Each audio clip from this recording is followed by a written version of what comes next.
El mismo puñal que usé para degollar a mis hijos y apuñalar el corazón de mi esposa, lo apunté contra mi propio pecho. Sentí la punta fría contra mi piel.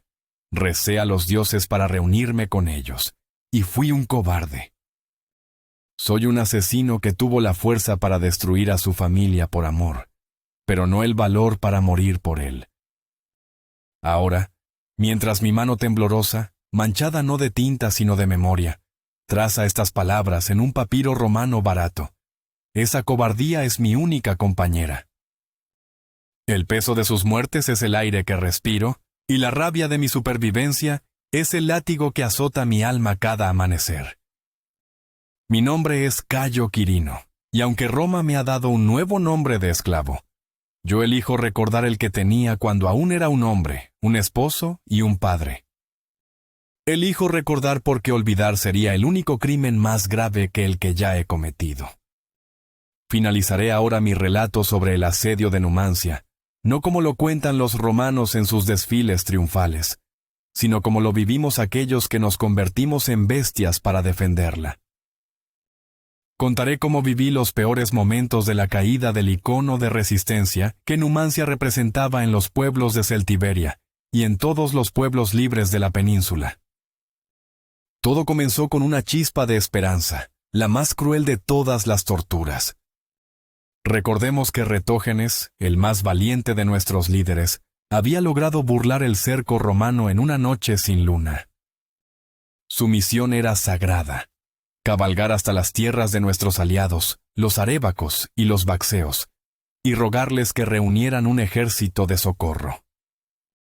En Numancia, la vida se había convertido en un murmullo constante en los estómagos vacíos. Nuestros víveres comenzaban a escasear de forma alarmante, y lo que era peor, nuestra moral comenzaba a decaer con cada ración menguante. Las murallas que nos habían protegido durante años se sentían ahora como las paredes de una tumba. Pero la misión de Retógenes encendió un fuego en nuestros corazones. En las calles, la gente volvía a hablar del futuro. Los niños jugaban a ser el ejército liberador y los guerreros afilábamos nuestras falcatas con una convicción renovada. Yo mismo, al volver a casa, le contaba a mi esposa, Lira, historias de victorias pasadas, y veía en sus ojos un brillo que llevaba meses apagado. A mis hijos, Lucio y Marco, les prometía que pronto cazaríamos de nuevo en los bosques, y que el estandarte del águila romana sería arrastrado por el fango. A los 2 días de la partida de Retógenes, la esperanza se tornó euforia. Vimos con nuestros propios ojos como de los 7 fuertes que Escipión había construido para ahogarnos, salieron contingentes de tropas. Miles de legionarios, con sus escudos rojos brillando bajo el sol de la meseta, se agruparon al sur de Numancia y juntos marcharon. Una serpiente de acero y polvo que se perdió en el horizonte. Un grito de júbilo recorrió la ciudad. ¡Se retiran! ¡Huyen!, gritaban algunos. Yo estaba seguro de que era una buena señal. Mi vecino, un viejo veterano llamado Galba, me dio una palmada en la espalda, sus ojos acuosos llenos de una alegría feroz. «Es Retógenes, muchacho», me dijo con la voz ronca. «Ha logrado reunir a los nuestros. Vienen a aplastar a estos lobos latinos». La idea se extendió como la pólvora. Quizá Retógenes había logrado reunir un ejército y venía a rescatarnos. De ser así, era muy probable que el fin de nuestro sufrimiento estuviese cerca. Esa noche, en Numancia, se celebró. Las familias sacaron las últimas reservas de vino, se cantaron viejas canciones de guerra, y se brindó por Retógenes, por nuestros aliados, por la libertad. Yo abracé a Lira con fuerza, inhalando el aroma de su pelo, y le susurré que nuestro sacrificio no había sido en vano. ¡Qué ingenuo fui! La esperanza es un veneno dulce que te hace vulnerable al golpe más amargo. A la mañana siguiente, el silencio nos despertó. Era un silencio denso, neestésteveni, roto únicamente por el viento que silbaba sobre los tejados. Salí a la calle y vi a otros como yo, con el rostro pálido y los ojos fijos en el horizonte del sur. Y entonces la vimos. La serpiente de acero regresaba. El mismo contingente de tropas romanas, marchando con la misma disciplina implacable, regresó a sus fuertes como si nada hubiera pasado. No hubo batalla. No hubo rescate. Pronto supimos la verdad a través de los espías que lograban salir y volver arrastrándose por los desagües. Los romanos no habían ido a luchar. Habían ido a recibir una caravana de suministros y a escoltar a los recaudadores de impuestos de las tribus sometidas. Su marcha no fue una retirada, sino una demostración de poder, una burla a nuestra patética esperanza. Estaba claro, Retógenes había fracasado. El golpe fue devastador. La alegría de la noche anterior se convirtió en una resaca agria de desesperación. La ciudad volvió a sumirse en el silencio, pero esta vez era el silencio de la derrota. Ya no había esperanzas en ser rescatados. Estábamos solos. Esa misma tarde, los ancianos convocaron una asamblea. La decisión fue unánime y brutal. Racionamos la poca comida que quedaba con una severidad de hierro. Establecimos que los guerreros, los hombres en edad de luchar, debíamos comer más que las mujeres y los niños. La lógica era fría como una daga. Necesitábamos tener fuerzas por si los romanos intentaban asaltar nuestros hogares. Yo mismo tuve que quitarle un trozo de pan duro de la mano a mi hijo pequeño, Marco, para dárselo a mi ración. Su mirada de confusión y hambre me persigue hasta hoy. Lira no dijo nada, solo bajó la cabeza, entendiendo la cruel necesidad, pero una lágrima silenciosa rodó por su mejilla. Ese día, algo se rompió en nuestros hogares, un pacto invisible de protección que se sacrificaba en el altar de la guerra. Los meses pasaron, cada día más largo y más vacío que el anterior. El grano se acabó. Las legumbres secas se convirtieron en un recuerdo. El hambre dejó de ser un murmullo para convertirse en un dolor agudo, una garra que nos retorcía las entrañas día y noche. Era el momento de comenzar a comernos a nuestros caballos y a nuestras bestias de carga. Recuerdo el día que sacrificamos a mi yegua, Cántabra. Había luchado conmigo en 3 batallas.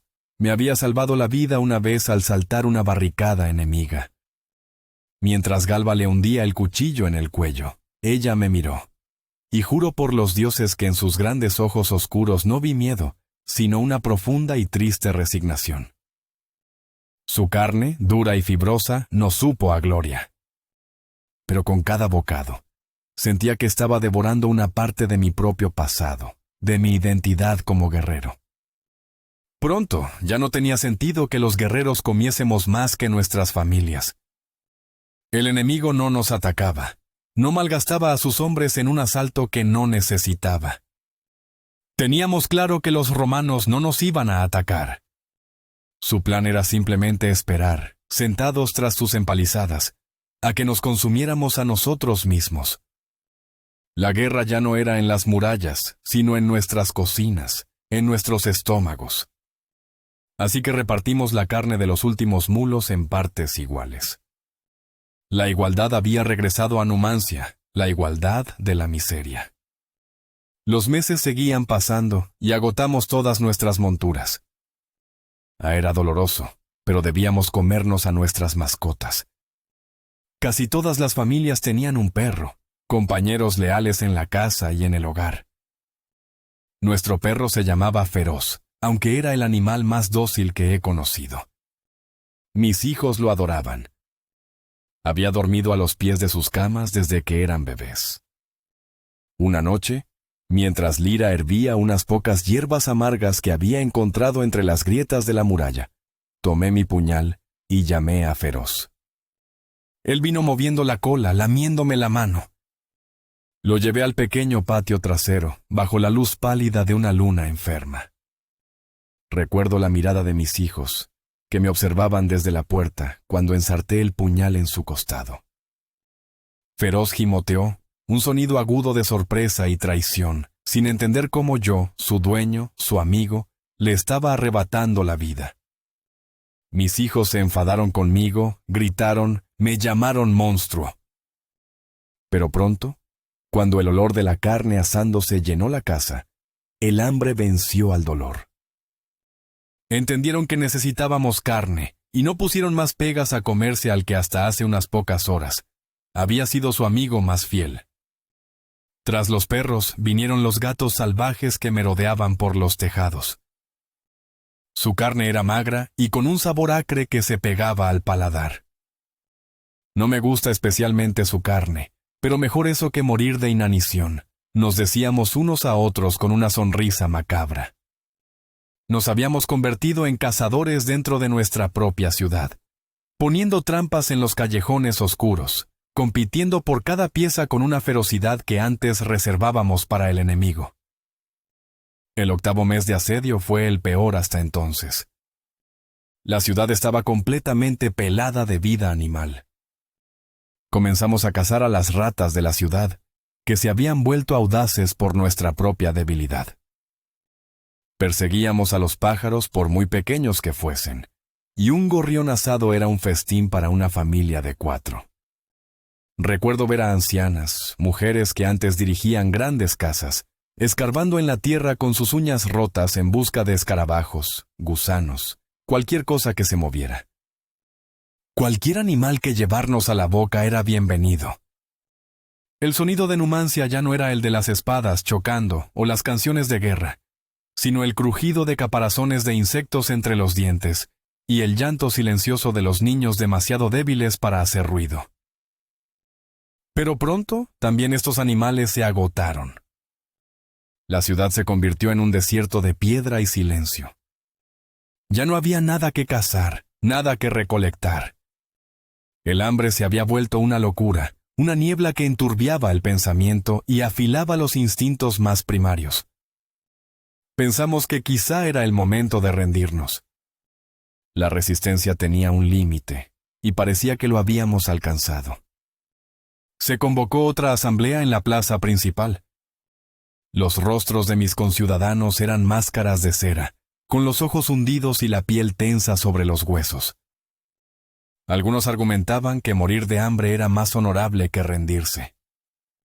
Otros, sobre todo las madres, suplicaban que se pensara en los niños. Finalmente, se acordó un término medio. Buscaríamos una rendición honrosa. Una rendición que nos permitiera conservar la vida y un mínimo de dignidad. No entregaríamos las armas, sino que las depondríamos como hombres libres que habían luchado hasta el final. Nuestro pueblo aceptaría una salida así, por lo que enviamos una delegación de 5 ancianos, liderada por Aulo, un hombre respetado por su sabiduría y su valor en el pasado. Los vimos partir con el corazón en un puño. Se dirigieron a la puerta principal y caminaron lentamente por la tierra de nadie hacia el campamento de Escipión. Esperamos durante horas. El sol subió hasta su cenit y comenzó a descender, tiñendo el cielo de tonos anaranjados y púrpuras. A las pocas horas, cuando la oscuridad empezaba a caer, la delegación volvió. No necesitaron decir una palabra. Sus rostros lo decían todo. Lo que nos relataron fue desalentador. Escipión los había recibido con una cortesía helada. Les había mostrado sus graneros, repletos de trigo y cebada. Les había hecho ver a sus soldados, bien alimentados y descansados, practicando sus ejercicios de combate. Los romanos no tenían enfermedades en su campamento. Tenían víveres y suministros de sobra, y estaban descansados y frescos. El general romano les había dicho con una sonrisa condescendiente que Numancia no estaba en posición de exigir nada. La única opción era la rendición incondicional, la deditio infidem, entregarse a la merced de Roma. Eso significaba la esclavitud para la mayoría, la ejecución para los líderes y la destrucción total de nuestra ciudad. Obviamente, no iban a aceptar darnos una rendición honrosa. La noticia cayó como una losa sobre la multitud reunida. Un silencio sepulcral se apoderó de la plaza, y luego, ese silencio se rompió. No con lamentos, sino con un rugido de pura rabia. La humillación fue la gota que colmó el vaso de nuestro sufrimiento. En un arrebato de furia ciega, mis conciudadanos se abalanzaron sobre los miembros de la delegación. Los golpearon, los apedrearon, los acuchillaron allí mismo, en el centro de la plaza. Aulo y sus compañeros murieron a manos de la misma gente que los había enviado. No tenían la culpa de nada, eran solo los mensajeros de nuestra propia impotencia. But entendí que el populacho necesitaba desahogarse, encontrar un culpable tangible para su frustración infinita. Vi a Galba, mi viejo vecino, hundir su cuchillo en el pecho de un anciano que apenas podía tenerse en pie, y en sus ojos no vi odio, sino una desesperación tan profunda que se había convertido en locura. Yo me quedé paralizado, asqueado y a la vez, con una parte oscura de mí que comprendía esa violencia irracional. Resignados a la miseria, pero extrañamente determinados a seguir luchando, a no darle a Roma la satisfacción de vernos rendir, comenzamos a comernos las plantas. No importaba el tipo. Arrancábamos las flores secas de los alféizares, la hierba que crecía tenaz entre los adoquines, las ramas bajas de los pocos árboles que quedaban. Masticábamos los tallos leñosos hasta que nuestras mandíbulas dolían. Cualquier cosa vegetal nos la llevábamos a la boca y la saboreábamos como si fuese el mayor de los manjares. Al 10º mes de asedio, todas las plantas y todos los animales habían desaparecido de Numancia. La ciudad era ahora un esqueleto de piedra, barrido por un viento que no arrastraba más que polvo y el hedor de la muerte. Pero nosotros teníamos que seguir vivos. Debíamos mantener la llama de la resistencia, por lo que debíamos encontrar nuevos alimentos. Y los encontramos. La necesidad es la madre de las invenciones más terribles. Empezamos a mirar nuestros propios utensilios con otros ojos. Arrancamos el cuero de nuestros escudos, de nuestras sandalias, de los cinturones y las correas. Lo cortábamos en tiras, lo hervíamos durante días en las pocas calderas que nos quedaban, intentando ablandarlo. El olor que subía de aquellas ollas era nauseabundo, una mezcla de animal muerto y pegamento rancio que impregnaba el aire de toda la ciudad. Cuando finalmente nos lo llevábamos a la boca, era asqueroso. Su sabor era amargo, vomitivo, la textura era como masticar piedra blanda. Me dañaba la garganta al tragar y mi estómago se revolvía en protestas violentas. Pero era lo único que teníamos. Era eso o el vacío. Y en ese punto, el vacío era el verdadero enemigo. El cuero nos mantuvo vivos unos días más, o al menos, mantuvo la ilusión de vida. Pero no tenía sustento. Nuestros cuerpos empezaron a consumirse a un ritmo vertiginoso. Algunos de los numantinos, los más viejos y los más débiles, comenzaron a morir de hambre. Sus cuerpos, esqueléticos y frágiles, aparecían cada mañana en sus camastros o en los umbrales de sus puertas. Y este fue el punto en el que nos convertimos en salvajes. Este fue el momento en el que cruzamos un límite que ningún ser humano jamás debería cruzar. Todo empezó como un rumor, un susurro que se deslizaba por las calles desiertas como una serpiente venenosa. Descubrimos que una familia del barrio de los alfareros, la familia de Varo, de pronto tenía energía. Los vimos caminar con una vitalidad que el resto habíamos perdido hacía mucho. La mujer ya no tenía la mirada perdida, los niños no lloraban de hambre. Tenían carne para comer, se decía. Al principio, pensamos que habían robado comida cuando la ciudad aún tenía víveres y que la habían estado escondiendo. La envidia y la sospecha, alimentadas por el hambre, se convirtieron en certeza. Una noche, un grupo de vecinos, entre los que me encontraba, decidimos tomar la justicia por nuestra mano. Si tenían comida, debían compartirla. Forzamos la puerta de su casa con la fuerza de las armas y la furia de los hambrientos. La casa estaba en silencio. La mujer de Varo nos miró con ojos aterrorizados, abrazando a sus hijos. No encontramos nada en la cocina. Fuimos al almacén, una pequeña despensa en la parte trasera. Conforme abrí la puerta, un olor dulzón y metálico me golpeó, y vomité la bilis amarga que era lo único que contenía mi estómago. Allí, sobre una mesa de madera, estaba el cuerpo descuartizado de Varo, el cabeza de familia. Le faltaban una pierna y parte del torso. Se lo estaban comiendo. La mujer, entre sollozos, confesó que Varo había muerto de inanición 2 días antes, y que, desesperada por el llanto de sus hijos, había tomado la decisión. Deberíamos haber reaccionado con horror. Deberíamos haberlos castigado, haber prohibido el canibalismo con la fuerza de la ley y la moral que nos quedaba. Pero la visión de aquella carne, de aquella fuente de sustento, silenció toda objeción. El hambre es más poderoso que la ética. El hambre es un Dios cruel que no acepta más mandamientos que los suyos. Lo que ocurrió después fue una consecuencia lógica y monstruosa. La noticia se extendió. Y la idea también. Pronto, los ciudadanos que morían de forma natural ya no eran enterrados.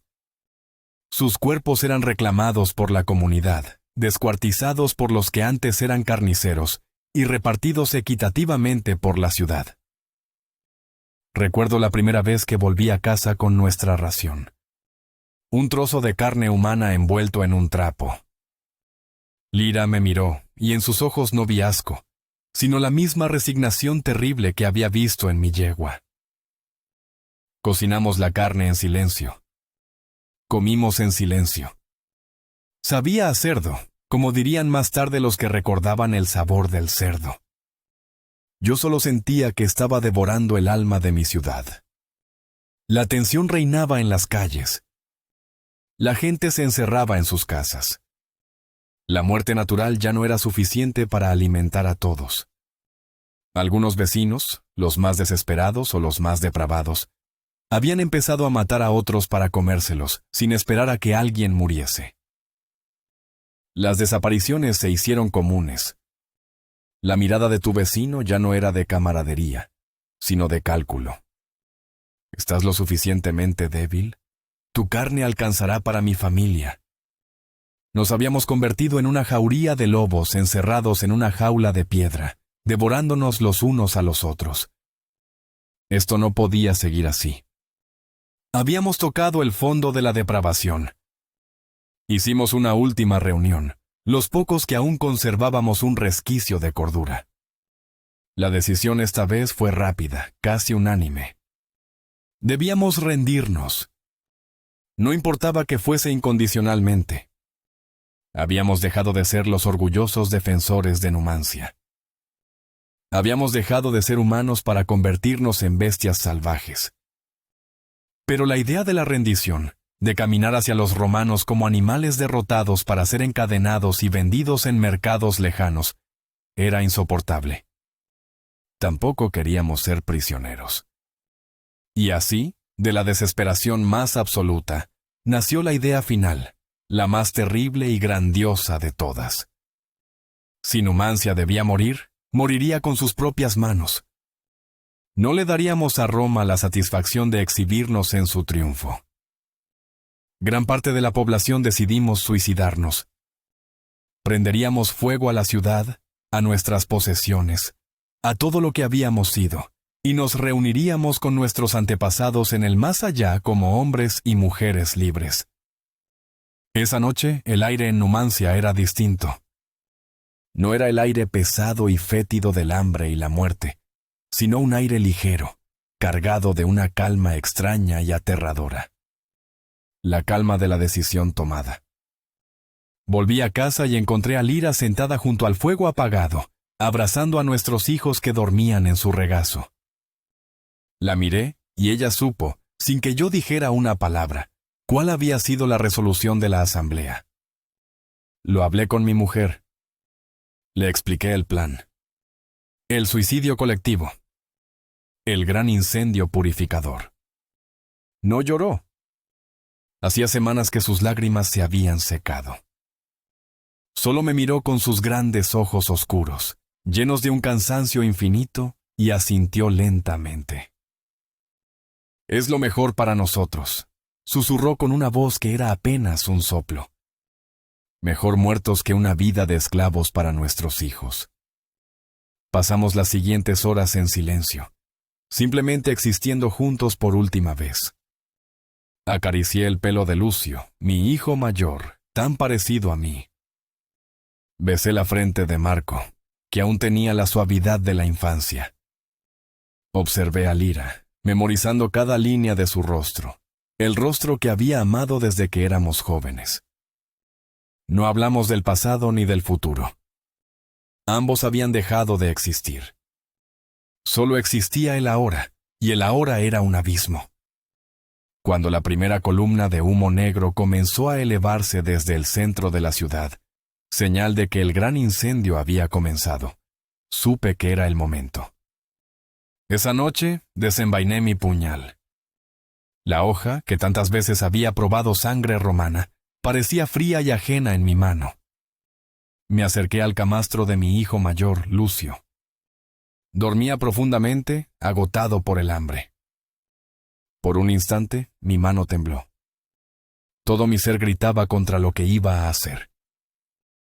Pero entonces imaginé a mi hijo con cadenas, trabajando en una mina romana hasta que su cuerpo se quebrara, o siendo vendido como un animal en una plaza. La imagen me dio la fuerza que necesitaba. Le puse una mano en la boca para ahogar cualquier grito. Él se despertó, sus ojos se abrieron de par en par, llenos de terror y confusión al ver a su propio padre sobre él con un cuchillo. Con lágrimas cegándome la vista, lo degollé. Fue rápido. Un borbotón de sangre caliente manchó mi mano, y su cuerpo se convulsionó brevemente antes de quedar inmóvil. Repetí lo mismo con su hermano. Marco ni siquiera se despertó del todo. Su vida se apagó en un suspiro, un pequeño y triste final para una vida tan corta. Mejor muertos, me repetía a mí mismo como una letanía, una oración profana. Mejor muertos que una vida de esclavos. Salí de su habitación destrozado, con el alma hecha pedazos. Cada paso resonaba en el silencio de la casa como el martillo de un verdugo. Me acerqué a mi mujer, que estaba de pie junto a la ventana, mirando las llamas que ya devoraban el horizonte de nuestra ciudad. Estaba llorando en silencio, las lágrimas trazando surcos limpios en su rostro sucio. Nos miramos. En sus ojos no vi reproche, solo un dolor tan inmenso como el mío y una extraña paz. Asintió. Era su turno. Era nuestro pacto.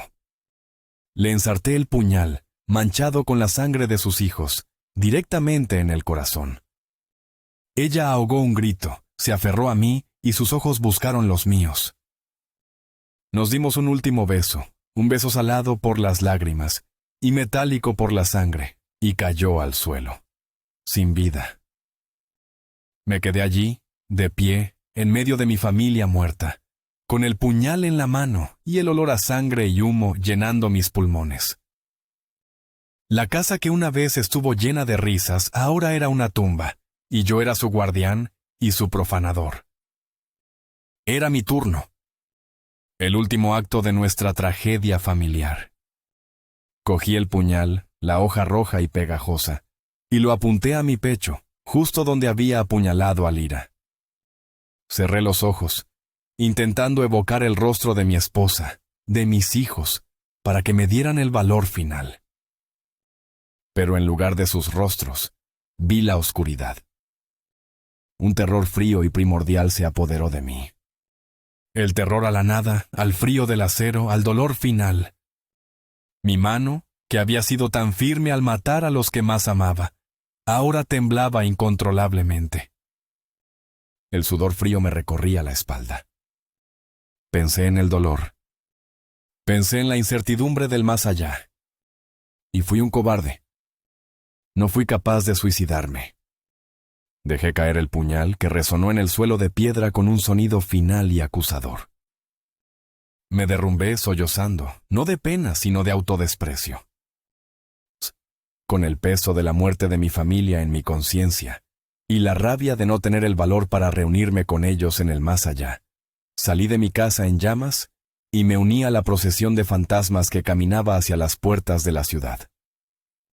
Éramos los que, como yo, no se habían suicidado. Los cobardes, los que se habían aferrado a la vida incluso cuando ésta había perdido todo su valor. Caminamos a través de nuestra ciudad moribunda. Las llamas crepitaban a nuestro alrededor, devorando hogares, talleres y templos. El cielo nocturno era de un rojo infernal. Íbamos andrajosos, cubiertos de harapos, sucios, hambrientos, sedientos. Nuestros rostros eran calaveras cubiertas de piel y nuestros ojos, pozos vacíos. Parecíamos peores que animales. Caminamos hacia la empalizada principal, la misma que habíamos jurado defender con nuestra vida. Al otro lado, los legionarios romanos nos observaban en un silencio atónito, sus rostros iluminados por el resplandor del incendio. No hubo gritos de victoria, ni burlas. Solo una especie de asombro reverencial ante la escala de nuestra autodestrucción. Cuando el último de nosotros salió, las puertas de madera de Numancia, debilitadas por el fuego, se derrumbaron hacia adentro con un estruendo final. Allí los romanos nos rodearon. Nos encadenaron las manos y los pies, y nos convirtieron en esclavos. Fui empujado a una fila con los otros, mi nuevo estatus sellado por el frío del hierro en mis muñecas. A día de hoy, mientras escribo estas memorias en una villa romana a las afueras de la misma Roma, sigo siendo un esclavo. Mi dueño es un senador que le gusta escuchar mis historias, las encuentra exóticas. No sabe que cada palabra es una espina que se clava más hondo en mi alma. Y cada día, cada hora, cada aliento, me arrepiento de no haber tenido el valor de quitarme la vida. Me arrepiento de no haber muerto como un numantino, junto a mi familia, en el fuego de mi ciudad.